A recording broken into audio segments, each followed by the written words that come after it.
आज की प्रमुख खबरों में आपका एक बार फिर स्वागत है। मैं हूं मुस्कान सिंह, आप देख रहे हैं न्याय चक्र NCTV।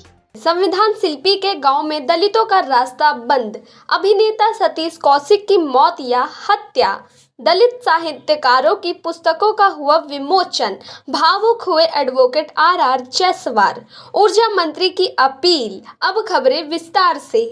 आज हम बात करेंगे उन खबरों की जहां गोदी मीडिया पहुंचने में नाकाम रहता है या फिर उन खबरों का संज्ञान लेकर भी उजागर नहीं करता है। तो आइए सबसे पहली खबर पर नजर डालते हैं। वह है मध्य प्रदेश के जिला इंदौर तहसील मऊ की है, जिसका नाम अब डॉक्टर भीमराव अंबेडकर नगर है, जहां जातिवाद खत्म नहीं हो पाया तो और क्या कहा जाए, क्योंकि ये महिला है अनुपमा सोलंकी, जो ग्राम टीही की निवासी है और बलाई जाति जो अनुसूचित जाति से आती है। इनके घर के सामने आम रास्ते से खाती समाज के लोग निकलने नहीं दे रहे हैं, जबकि इनके घर के सामने का रास्ता पूर्वजों से है। इनका दरवाजा बंद करने की कोशिश की जा रही है, जबकि इसकी शिकायत सरपंच व थाने को दी, लेकिन इनके साथ पुलिसिया जबरन दबाव बना रही है। देखिए एक वीडियो में यह क्या कहती नजर आ रही है।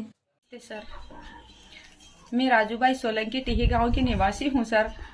मैं अपने पूर्वजों के मकान में रहती हूं सर। कई साल से ये पुराना रास्ता है, जहां ये रास्ता हमारा, इस रास्ते पे हमारे शमशान घाट भी बना हुआ है। इधर ही शमशान था, पुराना शमशान था, कई साल पुराना, जिस रास्ते से हमको ये खाती समाज के लोग निकलने नहीं दे रहे हैं सर, और हमसे भेदभाव करते हैं, बोलते हैं इस रास्ते पे आप नहीं निकल सकते हो, आपका मुंह हम देखना पसंद नहीं करते, क्योंकि आप नीची जात के हो और हम ऊंची जात के हैं, इसलिए हम आपका चेहरा नहीं देखना चाहते। आपके मकान का दरवाज़ा उधर कीजिए, कहीं भी कीजिए, लेकिन सर हमारा दरवाज़ा एक ही तरफ है, इधर दरवाज़ा पीछे से नहीं हो सकता सर। इसलिए वो लोग ने है ना हमसे झगड़ा करा और हमें, मेरे लड़कों को भी मारा, मेरा लड़का को भी मारा है, उसका गला दबाकर मारा गया है, उसके हाथ में चोट आई है, गहरी चोट आई है, और मेरी लड़कियों को भी मारा गया है, मेरे को भी मारा है सर, लाठी से मारा है, उनके घर के जेंट्स ने मारा है, लड़की और औरतों ने सभी ने मिलकर मारा है, और हम लोगों से भेदभाव बहुत किया जाता है। Chandrashekhar Azad ji, sir ji please हमारी मदद कीजिए सर जी। आप किसी भी मतलब थाना प्रशासन, किसी भी न्यायालय ने हमारा कोई मदद नहीं किया गया है, और मेरे लड़के पे 151 की धारा लगाकर उसे जेल भेज दिया गया है सर। प्लीज़ मेरे लड़के, वो उसकी तबीयत खराब है, उसका गला दुख रहा है, उसकी कोई मेडिकल, गले की मेडिकल नहीं हो गई है, नहीं हो सकी है सर अभी, उसकी मदद कीजिए मेरे लड़कों की, और मुझे मेरी मदद कीजिए sir, please sir, please sir. Chandrashekhar Azad ji sir, please हमारी मदद कीजिए सर, आपकी मदद की हमें सख्त ज़रूरत है सर। अब आइए नजर डालते हैं उस सनसनी घटना पर जो होली के दौरान घटी, यानी होली पर रंग खेलकर बॉलीवुड के अभिनेता लेखक सतीश कौशिक, जिनकी अचानक मौत हो गई थी। इस प्रकरण में अब नया मोड़ आया है, जिसमें उनकी मौत अचानक नहीं बल्कि साजिशन हुई थी। आइए बताते हैं कि आखिर उनके साथ क्या क्या हुआ था। हालांकि ये घटना मुंबई फिल्म निर्देशक सतीश कौशिक की मौत के मामले में उनके मित्र विकास मालू की दूसरी पत्नी सानवी मालू ने इसका खुलासा किया है। उनके अनुसार विकास मालू व सतीश कौशिक के 15 करोड़ रुपए का लेन देन सामने आया है, जिसे विकास मालू देना नहीं चाहता था, और विष कन्याओं के माध्यम से कौशिक की हत्या ऐसे कराई जिसे मौत कह दिया गया। विष कन्या इसलिए कह सकते हैं क्योंकि सतीश कौशिक को रसियन लड़कियां बुलाकर ब्लू पिल्स नशीली दवाएं देकर इनका काम तमाम करवा दिया गया है। पूरी जानकारी विकास मालू की दूसरी पत्नी सानवी की जुबानी सुनिए कि वह क्या कहती नजर आ रही हैं। एक्चुअली मैंने सतीश जी की जो मर्डर मिस्ट्री चल रही है, जो न्यूज़पेपर में आया है कि उनकी डेथ हुई है और वहाँ फार्म हाउस पे उनके पास कोई ऑब्जेक्शनेबल मेडिसिन्स मिली हैं, तो इसी बारे में ही मैंने कंप्लेंट करी है, क्योंकि सतीश जी मेरे हस्बैंड विकास मालू के फार्म पे ही होली पार्टी में आए थे, और वहीं से मेडिसिन्स मिली हैं, वहीं उनको जो भी उनकी तबीयत ख़राब हुई उस बारे में है। लेकिन इस बात से पहले, कुछ टाइम पहले 2022 अगस्त में मेरे हस्बैंड और सतीश जी के बीच में कोई पैसों को लेके आर्ग्यूमेंट हुई थी और जिस आर्ग्यूमेंट में सतीश जी ने जो मेरे हस्बैंड विकास मालू को 15 करोड़ रुपए दिए हुए थे वो उनसे वापस मांग रहे थे क्योंकि उनको पैसों की ज़रूरत थी। पर मेरे हस्बैंड ने उन्हें कहा कि ये पैसे मैं आपको इंडिया में दूंगा और ये आर्ग्यूमेंट दुबई में चल रहा था। ये आर्ग्यूमेंट 2 दिन चला, एक 23 अगस्त को, एक 24 अगस्त को। तो 24 अगस्त को जब दोबारा आर्ग्यूमेंट हुआ तो उन्होंने कहा कि जब मैंने आपको कह दिया है कि मैं आपको ये पैसे इंडिया में दूंगा और इन पैसों का कोई हिसाब तो है नहीं क्योंकि कैश में लेन देन हुआ था, तो आप कोई कानूनी कार्रवाई तो कर नहीं सकते। सतीश जी को ये सुन के बहुत अजीब लगा था और उन्होंने एक्चुअली जो भी इन्वेस्टमेंट के तरीके से पैसे दिए थे वो कह रहे थे कि मुझे वापस चाहिए। बाद में जब मैंने अपने हस्बैंड से पूछा कि ये किस बात के पैसे मांग रहे हैं और ये क्या आर्ग्यूमेंट चल रहा है आपका, तो मुझे यही बोला गया कि सतीश जी ने 15 करोड़ रुपए उनको दिए थे जो कि कोरोना के टाइम पे डूब गए। तो विकास मालू जो मेरे हस्बैंड है उनको शायद पैसे रिटर्न करने का मन नहीं था, तो उन्होंने बोला कि मैं ये पैसे रिटर्न नहीं करूँगा और मेरे को सतीश जी के बारे में कुछ उल्टी सीधी गंदी लैंग्वेज बोली गई कि वो ऐसे आदमी हैं और मैं तो इनको जो है ना रशियन लड़कियां बुला के ब्लू पिल्स दे के मैं इनका काम तमाम करूँगा क्योंकि ये पैसे मैं नहीं दूंगा अब इनको, ये मेरे को बोला गया। तो जब मैंने ये अखबार में पढ़ा कि और न्यूज़ चैनल्स पे देखा कि ऐसे ऐसे उनकी डेथ हुई है और होली पार्टी पे वो हमारे ही घर पर थे जहाँ पे विकास मालू भी उपस्थित थे, तो मैं ये एंगल इसलिए सामने ला रही हूँ कि पुलिस इस टाइप से फेयर इन्वेस्टिगेशन करे क्योंकि विकास मालू और सतीश जी जो है बिजनेस उनके लिंक भी हैं और जुड़े हुए हैं। उनका कोई स्क्रिप्ट बैंक भी बना हुआ है विद अनिल कपूर और अदर एक्टर्स के साथ, तो उनका बिजनेस लिंक भी है और ये उसी चक्कर में ये इन्वेस्टमेंट किया गया था। अब आइए चलते हैं, तीसरी खबर है जो है लखनऊ से। यहाँ उद्घाटन विभाग के हॉल में बौद्धिस्व बाबा साहब टुडे मासिक पत्रिका द्वारा आयोजित सेमिनार में दलित साहित्य को लेकर चर्चा की गई, जहाँ कई पुस्तकों का विमोचन किया गया, जिसमें हाई कोर्ट के सेक्शन ऑफिसर भरत सिंह ने कविता के माध्यम से भाव विभोर दिया। वहीं पर एडवोकेट आर जायसवाल ने संबोधित करते हुए काफी भावुक होकर रोने तक लगे। देखे वीडियो। अनगिनत हमारे मार्गदर्शक पैदा हुए, डॉक्टर बाबा साहब अम्बेडकर, मानव कांशीराम जैसे तमाम विद्वान मनीषी इस देश में पैदा हुए। बाबा साहब अम्बेडकर तो दुनिया के प्रकांड विद्वानों में नंबर 1 स्थान रखते थे। उनके जाने के बाद हम समझ रहे थे कि हमारा समाज अनाथ हो रहा है, लेकिन प्रकृति ने हमारा मार्गदर्शन करने के लिए, हमारी अगुवाई करने के लिए मानव कांशीराम साहब को भेजा और मानव कांशीराम साहब ने भी अपने जीवन पर्यंत इस समाज को आगे बढ़ाने के लिए बहुत काम किया और सही मायने में तो मानव कांशीराम साहब ने इस समाज को एक पहचान दिया। लोग इसको जानते थे, इस समाज के बारे में जानते थे, लेकिन इस समाज को जो पहचान देने का काम किया वो मानव कांशीराम साहब ने किया। मैं एक कहानी पढ़ रहा था।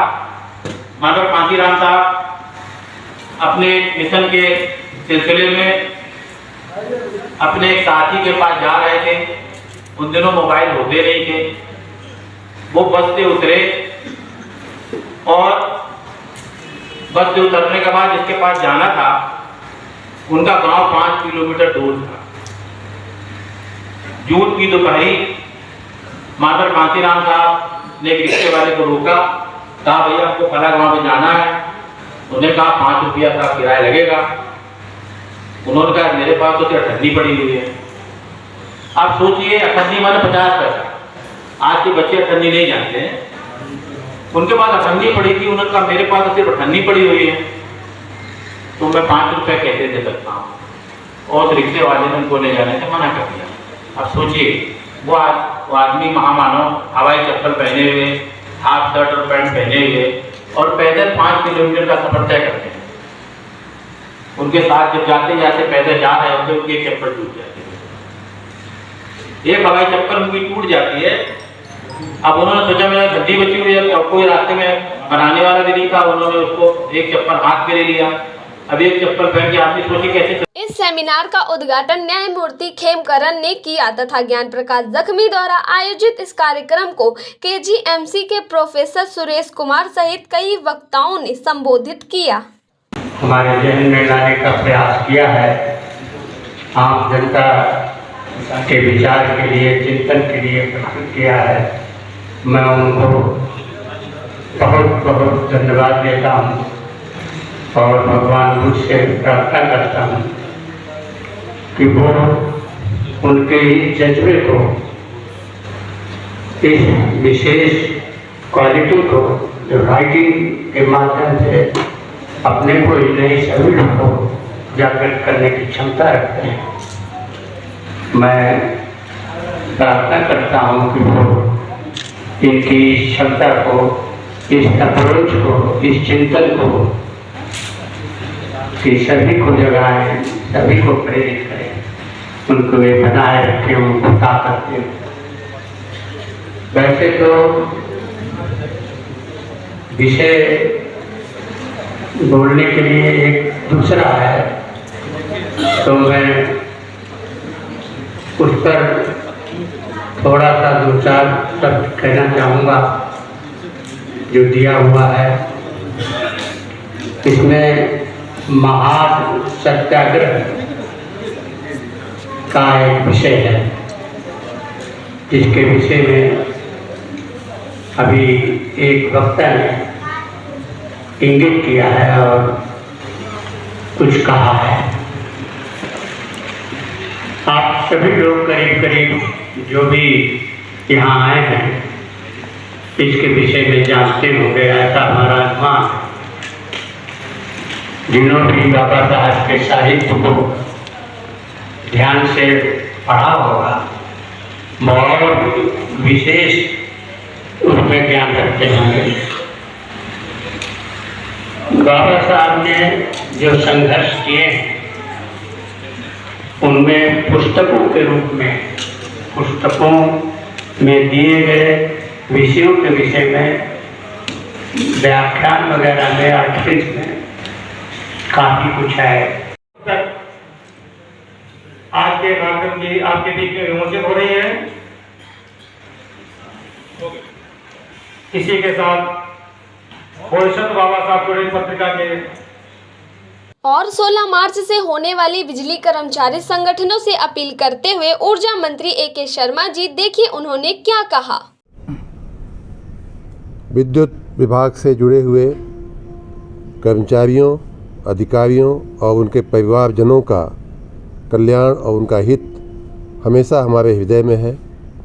यथासंभव हम प्रयास करते हैं कि उनका सर्वांगीण विकास हो, उनकी चौतरफा प्रगति हो व्यक्तिगत रूप से। साथ ही मैं यह भी कहना चाहूँगा कि मार्च का महीना विद्युत विभाग के लिए बहुत ही महत्वपूर्ण महीना होता है। यही महीना होता है कि जब हम राजस्व की आमदनी के लिए ज़्यादा काम करते हैं। इस महीने में जो आमदनी होती है वो पूरे साल हमारे काम आती है। उस पैसे से हम लोगों का पगार देते हैं, कल्याणकारी काम भी करते हैं, साथ ही बिजली विभाग के होने वाले विकास के काम भी करते हैं। इसलिए मार्च के महीने में कार्य को बाधित करना बिल्कुल ठीक नहीं माना जाता है। लेकिन कुछ संगठन, कुछ लोग, कुछ तत्व हमें इस महीने में कार्य को बाधित करते हुए परेशान करने के मूड में दिख रहे हैं। मैं विद्युत मजदूर पंचायत का और अन्य ऐसे पॉजिटिव रुख रखने वाले संगठनों का मैं धन्यवाद करता हूं कि उन्होंने ऐसी एक प्रस्तावित हड़ताल से अपने को अलग रखा है। इतना ही नहीं बल्कि उसका विरोध किया है, क्योंकि उन लोगों को कर्मचारियों के हित के साथ राज्य और जनता का हित भी दिखाई दे रहा है। मैं उनका धन्यवाद करता हूं और साथ ही अन्य तमाम विद्युत संगठनों से अपील करता हूं कि मार्च के महीने में राज्य और जनता के हित को देखते हुए किसी भी प्रकार से कार्य को बाधित करने का प्रयास न करें। कोई हड़ताल का प्रस्ताव न करें, कोई हड़ताल में शामिल न हो। मैं सभी कर्मचारियों को हम आश्वस्त भी करना चाहेंगे कि आप सभी हमारे परिवार के अंग हैं, आपका कल्याण हमारे हृदय में है। हमसे जो भी हो सकेगा हम आपके लिए करेंगे और आपके परिवारजनों की देखभाल करना, उनका कल्याण करना हमारा सर्वोपरि धर्म है। लेकिन साथ ही जनता को कोई तकलीफ़ न पड़े, इसके लिए आपसे इस हड़ताल से अलग रहने की मैं अपील करता हूँ। इस पर आपकी क्या राय है? अपने सुझाव में कमेंट बॉक्स में देना ना भूलें। तब तक के लिए देखते रहें न्याय चक्र NC TV। धन्यवाद।